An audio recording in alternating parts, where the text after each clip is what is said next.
Halo, salam jumpa dengan gue pemabuk visual. Kali ini gue mau sharing tentang penggunaan software yang biasa gue pakai untuk ngedit foto, terutama bila jumlahnya banyak gitu ya. Yang namanya Nikon NX Studio, sebuah software keluaran pabrikan Nikon sejak 2021. Gue juga udah pakai lama itu ya. Itu bisa untuk transfer data juga, data foto. Nah itu dia memang sangat membantu banget kalau kita ngedit foto dalam jumlah banyak. Kemarin gue habis coba langsung di event lomba lari itu ya, gue harus motretin satu persatu lah katakan gitu ya para pesertanya, dan gue harus cepet-cepet upload itu di website supaya mereka bisa langsung ngambil gitu, langsung download dan mereka bisa share ke teman-temannya.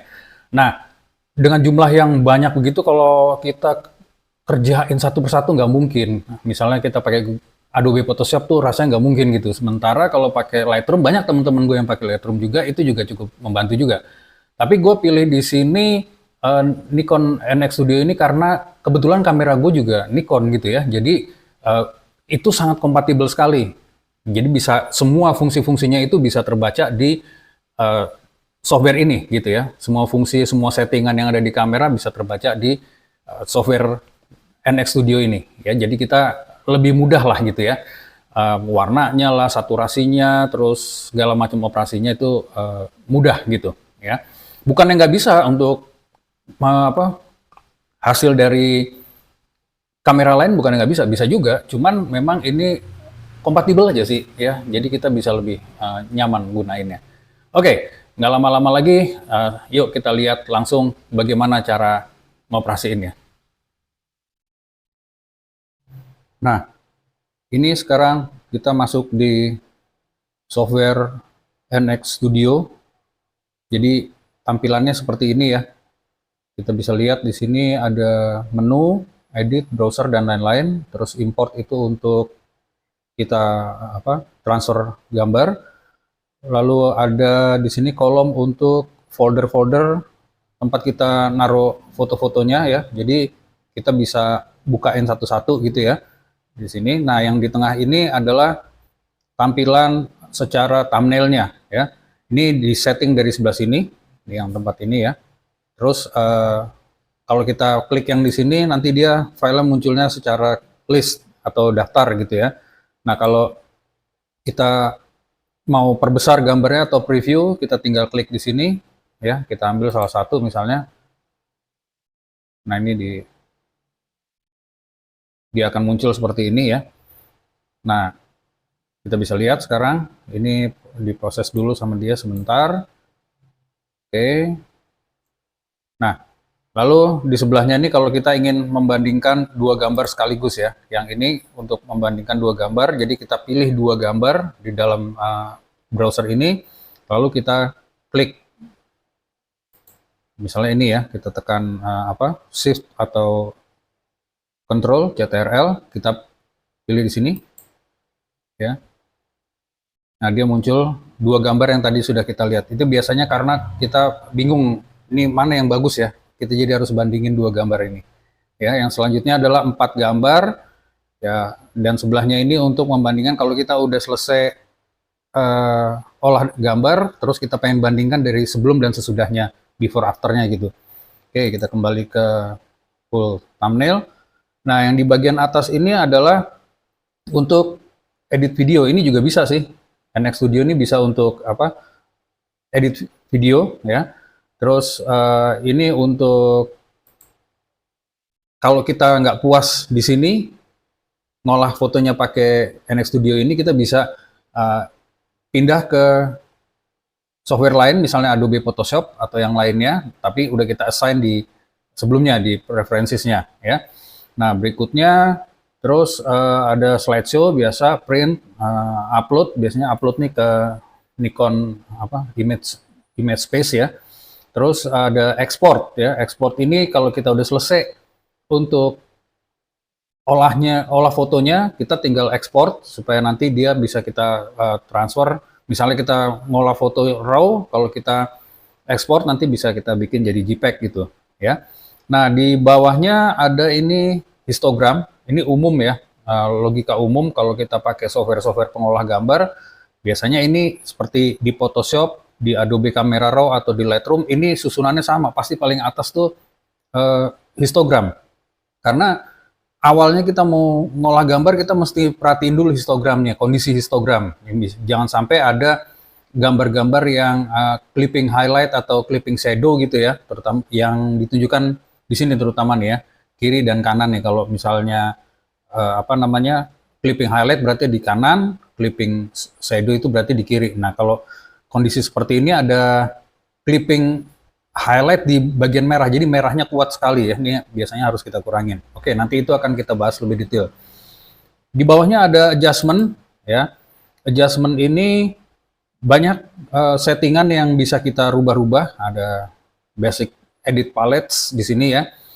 Ini kondisi yang terkini ditunjukkan dengan status current ya. Nanti kita bisa atau bisa juga original value. Jadi ini kondisi yang karena gambar sudah saya edit sebelumnya ya, udah gue edit, terus jadinya dia kondisinya jadi current bukan original ya. Jadi kalau mau dilihat lagi originalnya bisa original value-nya seperti ini ya.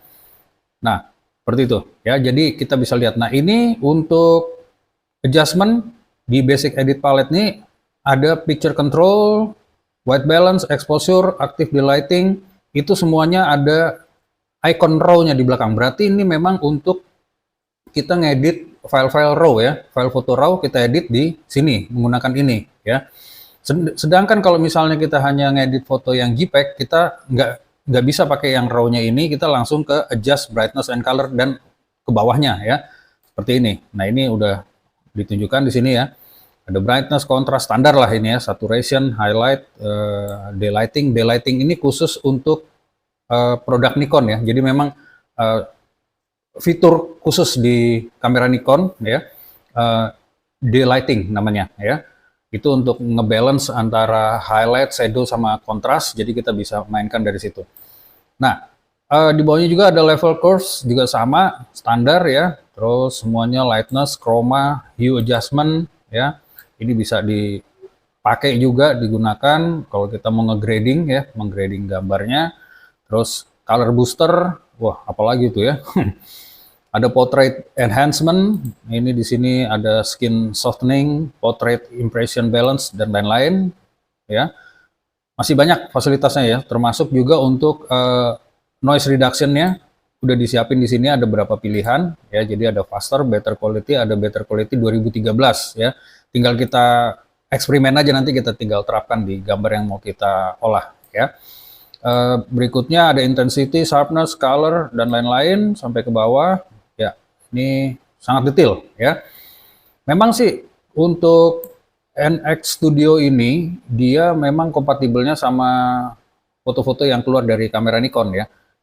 Tapi dia bisa juga buat yang lain gitu dan nggak masalah sebenarnya. Tapi memang semua fasilitas yang ada atau fitur yang ada di kamera itu bisa kebuka semuanya lah gitu ya, karena ini kompatibel dengan NX Studio ini gitu ya. Nah, berikutnya di sebelahnya ada info ya. Info ini mencakup semua data-data teknis pemotretan yang terekam oleh kamera.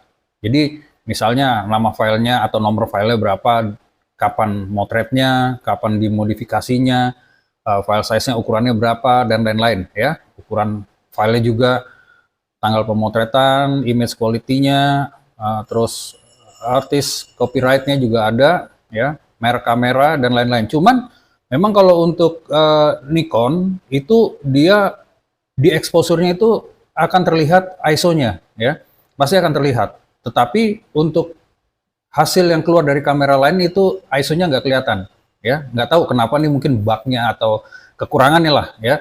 Tapi itu nggak kelihatan, kita bisa lihat nanti langsung di filenya di Windows Explorer. Kita buka, kita klik kanan properties ya, bisa kelihatan juga sih gitu ya.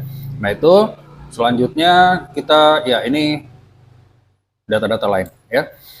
Berikutnya adalah XMP IPTC. Nah, ini XMP IPTC ini adalah data yang kita tambahkan ya. Jadi data di luar dari data teknis kamera. Misalnya nih kita mau nambahin description atau caption gitu ya, keterangan dari gambar tersebut. terus eventnya apa detail ya, titelnya, copyright-nya, kreatornya dan lain-lain. Ini untuk semacam metadatanya dia ya yang menyertai. Itu emang harus ditambahin sendiri. Nah, itu biasanya dipakai untuk kalau kita bikin foto-foto untuk dipublikasi gitu ya. Uh, dan nggak terlalu dikejar-kejar waktu, nah itu bisa deh. Tapi kalau misalnya kita dikejar waktu, kayak misalnya kita motret, wah foto-foto kayak gini nih, kemarin motret di event lomba lari ya, itu kita harus motretin banyak sekali tuh, ribuan. Itu sangat merepotkan kalau misalnya kita harus ngisi satu-satu ya. Apalagi terkait dengan nama orang tersebut atau peserta yang kita foto, itu kayaknya rumit ya. Ya paling kita hanya bisa isikan secara event keseluruhan gitu. Nah, tapi memang untuk para jurnalis itu penting, biasanya mereka kalau misalnya mau liputan atau habis meliput itu mereka harus isi caption dan segala macam, itu rasanya harus gitu ya, atau penting sekali untuk agensi foto gitu ya, itu mereka harus isi ini. Itu XMP IPTC, jadi data tambahan. Ini bisa kita isiin.